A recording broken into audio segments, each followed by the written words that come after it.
अब देखो यार, ये एक प्रेडिक्शन वीडियो है, तो आगे जाकर के ये सच होगा या झूठ होगा इसकी मैं गारंटी नहीं दे सकता। प्लस ये कोई थ्योरी वीडियो भी नहीं है, क्योंकि मेरे पास कोई ठोस सबूत या कोई ठोस रेफरेंस देने के लिए है नहीं, जिस वजह से मैं कह सकूं कि इस वजह से मुझे ज्यादा चांसेस लगते हैं कि ऐसा हो सकता है। बस मैं यहाँ पर प्रेडिक्ट करूंगा और बताऊंगा कि मुझे क्या लगता है कि किस तरीके से स्ट्रॉ हैट पायरेट्स, जो अभी एग हेड आइलैंड में फंस चुके हैं, जहां पर लूफी एग्जॉस्ट हो चुका है, जोरो उधर दूसरे साइड रॉब लूची से फाइट कर रहा है और इधर भाई सैटर्न सबकी बजा रहा है, यहाँ पर ये लोग इस मुसीबत से कैसे बच के निकल सकते हैं। तो देखो, जो लोग सिर्फ एनिमे को फॉलो करते हैं वो लोग इस वीडियो को ना ही देखे तो अच्छा रहेगा, वरना फिर तुम सब अपने रिस्क में ये वीडियो देखना। ओके, तो चलो हम लोग पहले सिचुएशन को देख लेते हैं। यहाँ पर देखो लूफी एग्जॉस्ट है और वहां पर कोई स्ट्रांग बंदा नजर नहीं आ रहा है, क्योंकि देखो सांजी जो बचा हुआ था उसे सैटर्न ने वन शॉट कर दिया, और ये किसी खास तरीके का डेविल फ्रूट पावर हो सकता है वेगापंक के हिसाब से। अब लेटेस्ट चैप्टर में सैटर्न क्या कहता है, बॉनी को उठा के एम फॉर हेड, प्लस वो ये भी कहता है मैं देखना चाहता हूँ अगर इनकी किस्मत में बच के निकलना लिखा है तो वो लोग कैसे बच के निकलते हैं। और लूफी को तो वो मारे गए, बिकॉज लूफी कौन है वो जानता है। खैर उस चीज को साइड पे रखते हैं। यहाँ पर देखो पिछले चैप्टर में बैक स्टोरी चालू हुई थी, तो नेक्स्ट चैप्टर में भी हो सकता है वो बैक स्टोरी कंटिन्यू हो और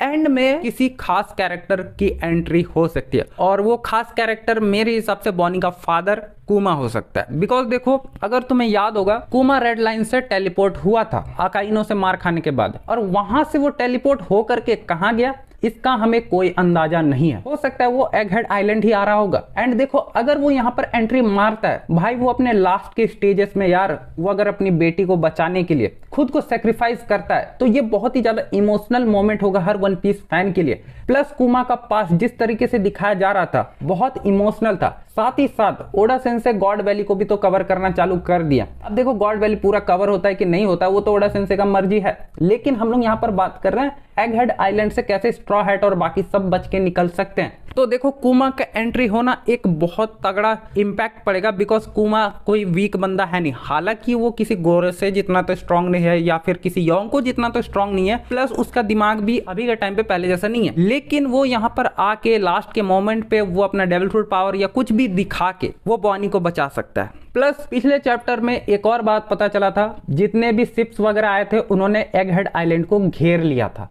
तो यहाँ पर एक बात तो गारंटी है कि कुमा अकेले बचा नहीं सकता है, कोई भारी तगड़ा वाला पावर चाहिए, कोई फोर्स चाहिए। अब देखो सैटर्न से अगर कोई लड़ सकता है तो वो लूफी है, एंड लूफी का पूरा टाइम अब खत्म हो चुका है, वो एग्जॉस्ट है, उसको उठने के लिए भी समय चाहिए। तो यहाँ पर ये चीज कैसे करके हो सकता है? क्या हो अगर मैं तुम्हें कहूं कि एग हेड आइलैंड में लूफी का ग्रैंड फ्लीट आ जाए तो? बिकॉज देखो कवर स्टोरी में हमें पता चला था कि जो बार्थोलोमियो है वो सैंक्स की किसी टेरिटरी में जाके झंडे जला रहा था, और उसके बाद वानो आर्क के एंड में सैंक्स इस चीज को लेकर के इंटरेस्टेड भी दिखाता है, बिकॉज गधे ने सैंक्स का झंडा जलाया था, और उसके बाद वो जाके निपटा कि नहीं वो चीज तो नहीं बताया गया। लेकिन फिर किड पायरेट्स एल्बाप पहुंचते हैं एंड वहां पर सैंक्स रहता है, और फिर सैंक्स उन सबका क्या हाल करता है वो तो हम सबको पता है। अब देखो ये चीज तो हमें दिखाया ही नहीं गया कि उनका क्या हुआ, लेकिन एक समय के लिए जरा तुम सोचो, जो स्ट्रॉ हैट की ग्रैंड फ्लीट है वो एग हेड में आ जाती है, तो फिर जो एग हेड आइलैंड का जो वॉर का स्केल है वो किस लेवल पे पहुंच जाएगा। प्लस हम सबको पता है एग हेड आइलैंड आर्क अभी अपने क्लाइमैक्स में है। हालांकि मुझे नहीं लगता कि इस आर्क में हमें लूफी वर्सेस सैटर्न का वो फाइनल बैटल देखने को मिलेगा जहां पर सैटर्न हारता हुआ नजर आएगा। हाँ, वो दोनों एक दूसरे के साथ क्लैश करते हुए नजर आ सकते हैं, जहां पर हमें एक तरीके से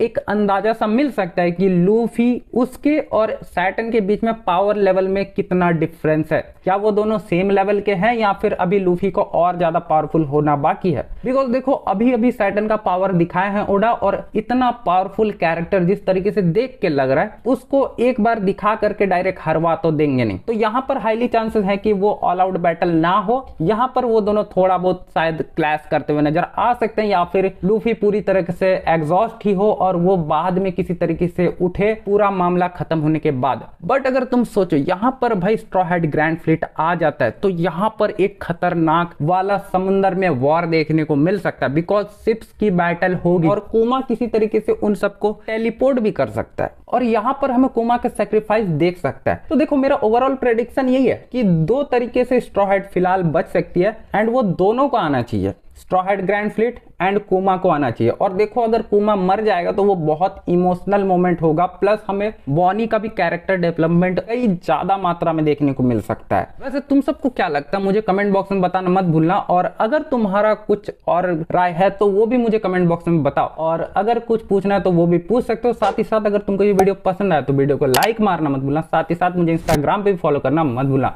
प्लस यार इस चैनल को सब्सक्राइब करके बेल आइकन भी ऑन कर देना।